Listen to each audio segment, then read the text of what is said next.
जोहार नमस्कार।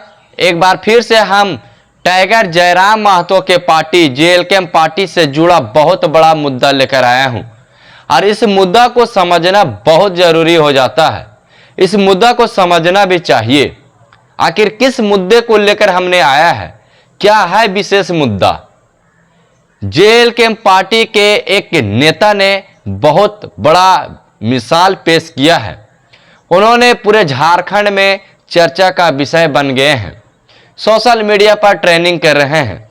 आखिर क्या है वो मुद्दा, क्यों जानना जरूरी है। हम बता दें कि झारखंड में एक से एक टाइगर जयराम महतो के पार्टी में लोग हैं और उनके कार्यकर्ता है कहीं ना कहीं झारखंड और समाज हित में कार्य सोचते हैं। तो हम देर किए बिना पूरी जानकारी बताते हैं और क्या कुछ मामला है।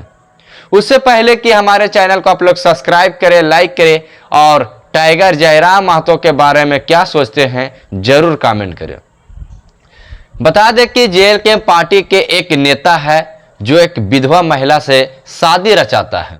क्यों रचाया है, क्या कुछ मामला हुआ है, क्या कुछ उन्होंने कहा है, पूरा वीडियो बताएंगे।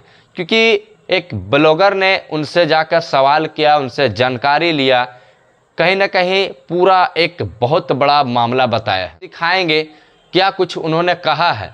लेकिन उससे पहले कि जिस तरह से टाइगर जयराम महतो पूरे झारखंड में तहलका मचाए हुए हैं, उनके पार्टी तहलका मचाए हुए हैं, झारखंड में अलग विचारधारा से जुड़े हुए हैं।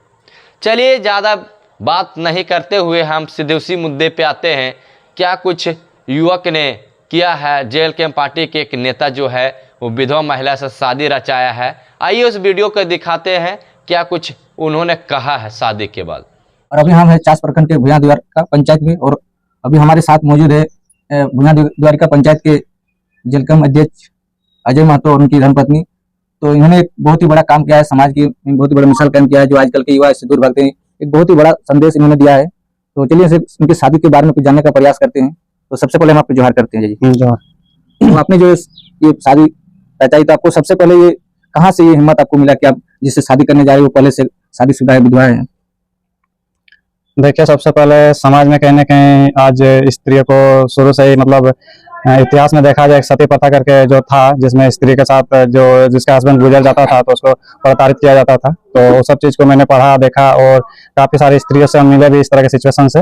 तो मुझे कहीं ना कहीं मन आया 5-6 साल पहले कि अगर हमको कुंवारी और अगर कोई विधवा लड़की मिल जाती है तो हम फर्स्ट प्रायोरिटी विधवा लड़की को ही देंगे, क्योंकि कुंवारी को तो शादी करने वाले काफी सारे लोग रहेंगे, लेकिन इस तरह की लड़की को थोड़ा सा समाज में अभागी और भी क्या क्या चीज को लेकर के हम लोग ताना मारता और बोलता है, उसको सही जगह नहीं मिल पाता।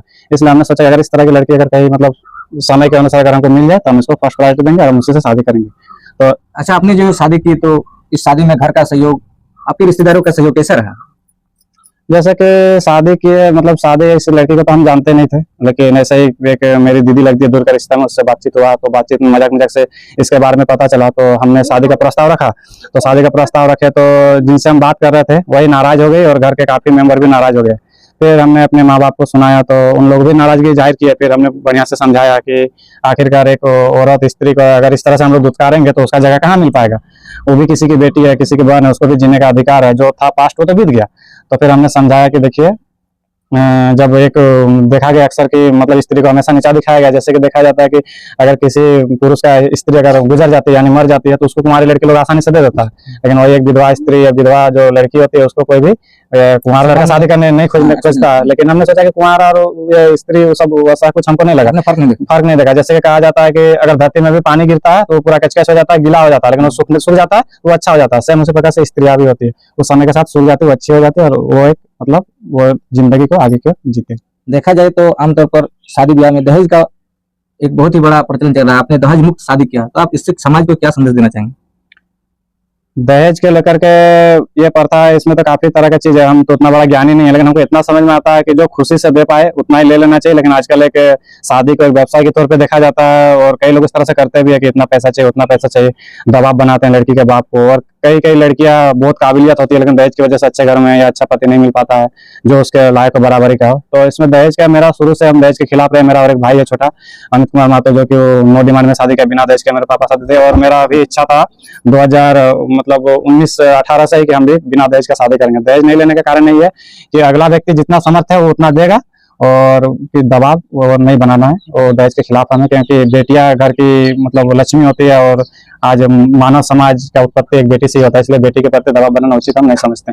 अच्छा, अभी शादी के बाद अपने परिवार के रिश्तेदारों का सपोर्ट किस प्रकार मिल रहा है?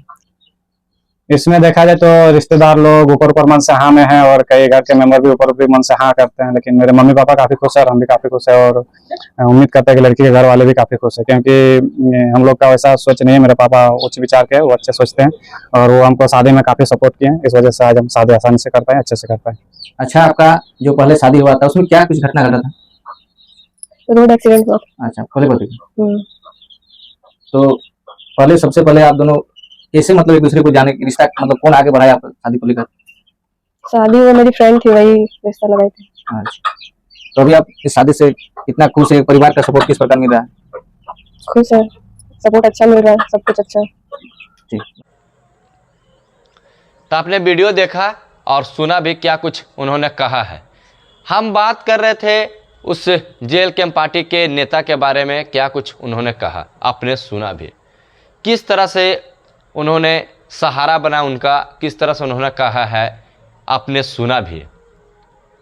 हम बात कर रहे हैं कि आखिर जेल कैंप पार्टी गरीबों की मदद करती है। जिस तरह से टाइगर जयराम महतो 1 बजे रात हो या 12 बजे रात हो, 2 बजे रात हो, हर समय हर टाइम टाइगर जयराम महतो गरीबों की आवाज़ बनते हैं, उनकी दुख सुख में आवाज़ बनते हैं। कि महिला, यानी जिस तरह से विधवा महिला थी, उनको सहारा बनी है। टाइगर जयराम महतो हमेशा गरीबों का आवाज़ उठाते हैं। उससे पहले बता दें कि जिस तरह से अबर गोली कांड हुआ था और 1 बजे रात टाइगर जयराम महतो घटनास्थल पर पहुंचे थे, वहां पे प्रशासन भी नहीं पहुंच पाए थे, वहां पे टाइगर जयराम महतो पहुंचे थे।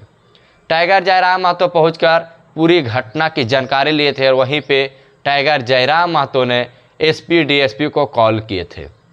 वही टाइगर जयराम महतो है जो जेल कैंप पार्टी सत्य हैं, जेल कैंप पार्टी के सुप्रीमो हैं।